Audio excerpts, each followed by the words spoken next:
Bien, en esta clase de taller vamos a tratar de desarrollar lo que sería la temática de, de la argumentación, teniendo en cuenta en primer lugar el nivel pragmático que hace referencia a la intencionalidad y el contexto. Y acá vamos a hablar de las estrategias para argumentar. Hay diferentes estrategias para emplear a la hora de escribir o elaborar un texto argumentativo. Una de ellas es la estrategia justificativa, que como dice su nombre, el enunciador justifica con argumentos una tesis explicitada. O sea, esa tesis se la puede observar en el texto porque está, explicitada y no tiene en cuenta otra postura. A diferencia de la estrategia polémica, que ese enunciador se contrapone a otras posturas diversas, puede ser una o muchas más posturas, mediante lo que serían argumentos y contraargumentos. Los argumentos son los que proponen el enunciador y los contraargumentos son los que propone aquel que tiene otra postura, ¿sí? Los contraargumentos también se llaman argumentos adversos. Y la tesis opuesta sería la tesis adversa. Y usa esos argumentos adversos y esa tesis adversa para refutar y reforzar su propia tesis. Después tenemos la estrategia deliberativa, que es un poco más compleja, ya que el enunciador no manifiesta su posición con respecto al tema, sino que va a proporcionarnos argumentos, ejemplos, datos para llegar a una tesis o conclusión. Finalmente, es un poco más sutil, o sea que la tesis se termina de comprender al final del texto. Acá podemos observar cómo se estructuran los textos argumentativos según el tipo de estrategia. Por ejemplo, tenemos la estrategia de justificación, que primero es poner el objeto del cual se habla, ¿sí? Va a desarrollar una tesis propuesta, va a dar premisas o datos, va a dar argumentos y va a llegar a la conclusión. La estrategia polémica es un poco más compleja, se habla sobre el objeto de discusión, la tesis propuesta, premisas o datos y luego se llega a la tesis adversa, sería a la propuesta que digamos no está de acuerdo el enunciador, que no comparte, y va a dar argumentos de esa tesis adversa para refutar esa tesis adversa y va a dar sus argumentos de la tesis propuesta, o sea, de su tesis. No necesariamente puede cumplir este orden, este es un orden ideal para los tipos de estrategia. Puede partir también de su tesis propuesta, dar sus propios argumentos y después partir a la tesis adversa y a los contraargumentos también. Eso se va a observar más en texto a medida que vamos leyendo. Después, para la estrategia deliberativa, se habla del objeto, se da premisas o datos, argumentos, y para partir a la tesis y conclusión al último del texto. Bien, en el nivel global vamos a explicar cada parte del texto argumentativo, cuáles son sus partes fundamentales. Una de ellas es el objeto de discusión, por ejemplo, es el tema del cual se habla, ¿sí? El tema, pero descubierto sin ninguna opinión ni tesis, es tan solo el tema, por ejemplo, la despenalización del aborto, y la tesis sería el punto de vista con respecto a ese objeto. En este caso, si es la despenalización del aborto, se puede estar en contra o a favor. Acá, por ejemplo, colocamos un ejemplo: estoy a favor de la despenalización porque mueren mujeres, o estoy en contra porque considero que se viola el derecho a la vida, ¿sí? Si yo estoy a favor y hablo en mi texto que estoy a favor del aborto, de la despenalización del aborto, esa sería mi tesis propuesta.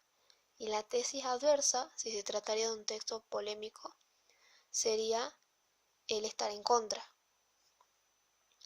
Y bueno, viceversa, si el enunciador está a favor de la vida y a quien se opone está a favor de la despenalización. Después tenemos la premisa, que la premisa que son datos de la realidad, lugares comunes o topoi también llamados, una palabra que viene del griego.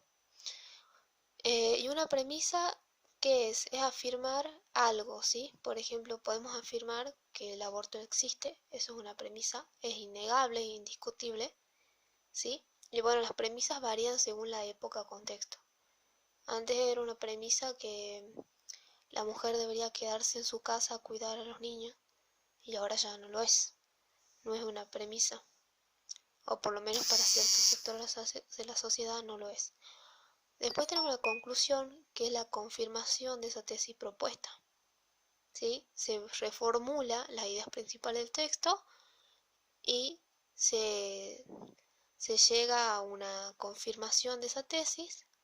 Y bueno, también hay veces que esa tesis se la puede también descalificar en la conclusión, porque por ejemplo cuando nosotros partimos de una investigación, nosotros suponemos ciertas cosas. Por ejemplo, si estudiamos un fenómeno lingüístico, ya sea por ejemplo el habla tucumana, y nosotros tenemos una tesis, o sea una propuesta, un punto de vista acerca de esa lengua.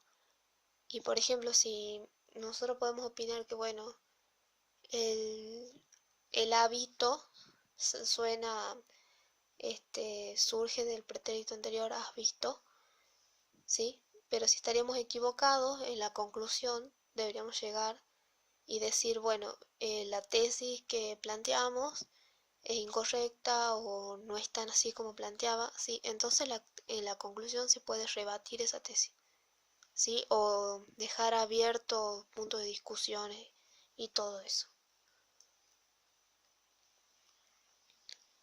Las premisas, lugares o topoi, que como ya habíamos dicho, son ciertas, es como una base que se sienta para tener una discusión.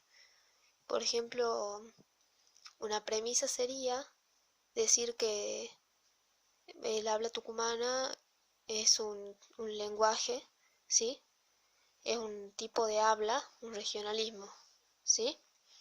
Entonces, esa es la premisa de la cual se parte, que comparten, ya sea el que enuncia una tesis, o sea, ya sea un enunciador y el interlocutor, comparten esa premisa necesariamente para entablar una argumentación.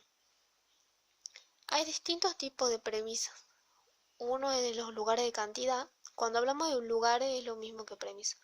Y los lugares de cantidad se refieren al valor de las cosas por razones cuantitativas. ¿Qué quiere decir eso? Que se presentan porcentajes, números, cifras, estadísticas para tener más fuerza argumentativa, ¿sí? Es muy común de escuchar, por ejemplo, hay más muertes por cardiopatías que por coronavirus, ¿sí? Que hace referencia a las estadísticas y por eso esa premisa se torna tan válida, ¿sí? Después tenemos los lugares de calidad, que en ese sentido, ¿a qué se refiere a los lugares de calidad? Hablamos de una valoración de lo único, original e inapreciable. Y es todo lo que se opone a la opinión común. Es como querer salir de la opinión del rebaño o algo así. Por ejemplo, yo no creo que el virus exista. Todos están locos. O sea, estamos en una sociedad que eh, evidentemente un virus existe. Hay una pandemia. Hay pruebas científicas de esto, pero bueno, hay personas que no creen en la existencia de ese virus. Y eso sería un lugar de calidad, ya que se torna como un argumento original, ¿sí? Ya es que se sale de lo común. Igual todos estos ejemplos no significa que sean válidos, ¿sí? Después se puede pensar si realmente esto es realmente una argumentación o una pseudo argumentación, ¿sí?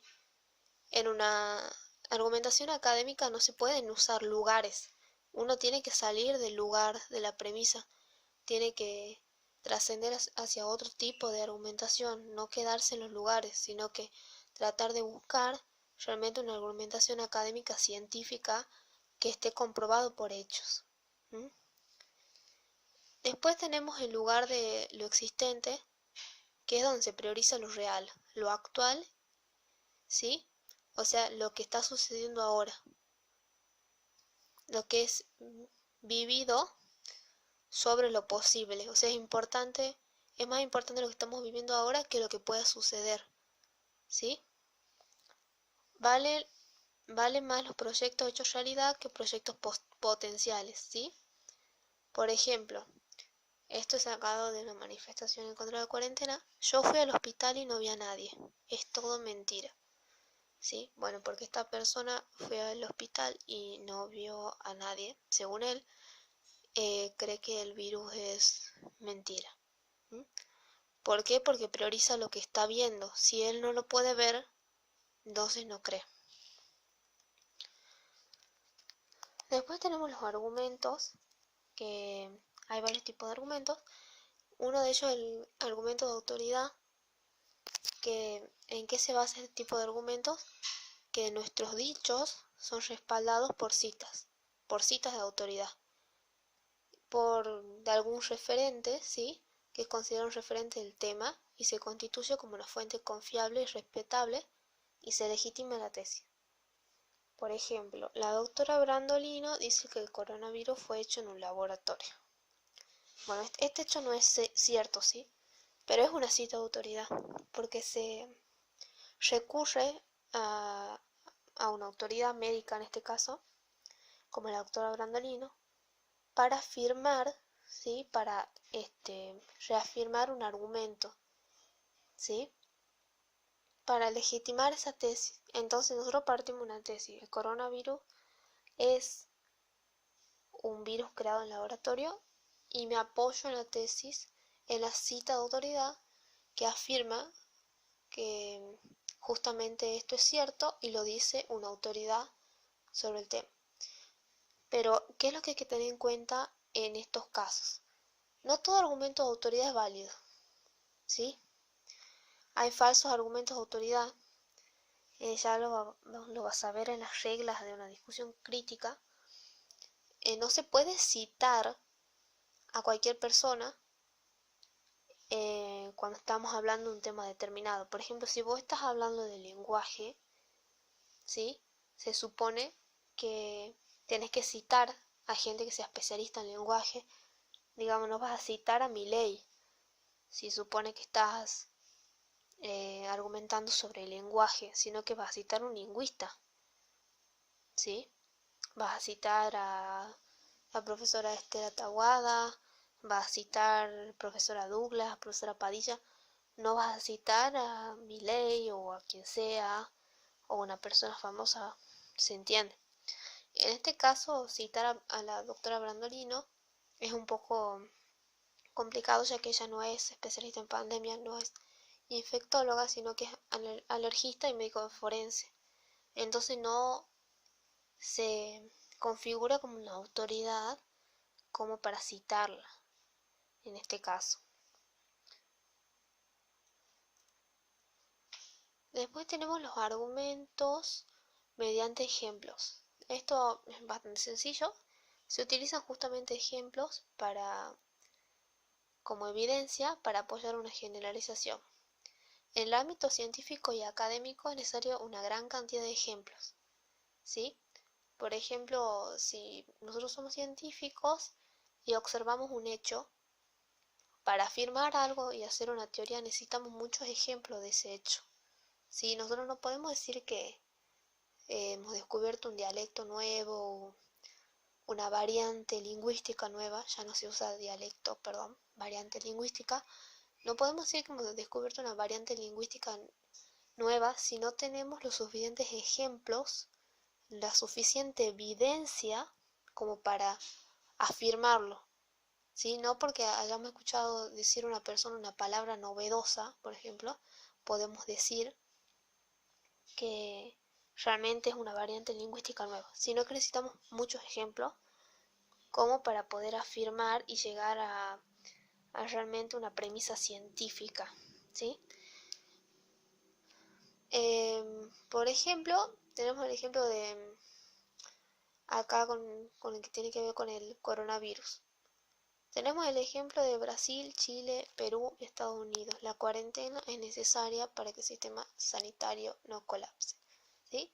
Pone de ejemplos a esos países que no hicieron una cuarentena obligatoria ni tan estricta, ¿sí? Como ejemplos de que un sistema sanitario se colapsa, ¿sí? Y las consecuencias que puede llegar a tener.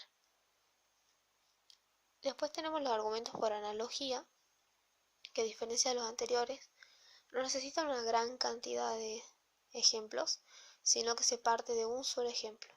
Por ejemplo, el coronavirus puede que sea como el SARS, una cepa que desapareció. ¿Sí? Acá se compara el coronavirus con el SARS, pero para hacer una analogía tiene que haber una coincidencia, ¿sí? Tiene que haber una comparación entre dos elementos que sean coincidentes. No se puede comparar el coronavirus con, qué sé yo, la legalización del aborto, pero no tiene que ver una cosa con la otra. Entonces comparamos el coronavirus con el SARS, ¿sí? Ya que son una cepa y justamente vienen de la misma familia, ¿sí? Por ejemplo, es muy normal ver en redes sociales, cuando se habla de la despenalización del aborto, de hablar, comparar el robo, de legalizar el robo con legalizar el aborto. O sea, no tiene nada que ver un robo con un aborto. Esa sería una falsa analogía. Las analogías, para que sean realmente verdaderas, para que tengan un valor científico, académico, tienen que comparar dos objetos que realmente sean similares. Bien, por último tenemos los argumentos causales, ¿sí? Este argumento puede establecer relaciones de causalidad complejas, por cuanto no siempre se da una relación unívoca entre causa y efecto, sino también de policausalidad. O sea, son argumentos de causa-consecuencia, pero pueden tener diferentes causas. Acá pusimos unos ejemplos. El comunismo chino causó el coronavirus, ¿sí? ¿Cuál sería la causa del coronavirus? El comunismo chino. Después tenemos uno policausal. El comunismo chino, el nuevo orden mundial y el Papa crearon una conspiración mundial para tenernos encerrados porque quieren acrecentar su poder. Bueno, todo esto es mentira, ¿sí? Está comprobado, son fakes news. Entonces acá se determinan causas para llegar a una consecuencia. Estos argumentos causales también son muy usados en el ámbito científico, ¿sí? Acá el ámbito científico, que es lo que se dedica a hacer, explicar fenómenos que están en realidad en la naturaleza y que necesitan una explicación lógica y causal. ¿Por qué llueve? Bueno, llueve porque se hace una capa de densidad de humedad que se eleva hacia los cielos y eso decanta en lluvia, ¿sí? No es tan así como te lo explico, pero más o menos así. Entonces, ¿qué va a hacer la ciencia? Va a explicar siempre la causa de un fenómeno, ¿sí? Pero no todos los argumentos causales son válidos. Por ejemplo, en este caso, no es válido, porque no hay una comprobación científica y evidente de que exista un nuevo orden mundial, de que el comunismo chino haya causado coronavirus, ¿sí? Bien, espero que se haya entendido. Cualquier duda, ya saben, me consultan. Así que, bueno, con esto doy por finalizada la clase.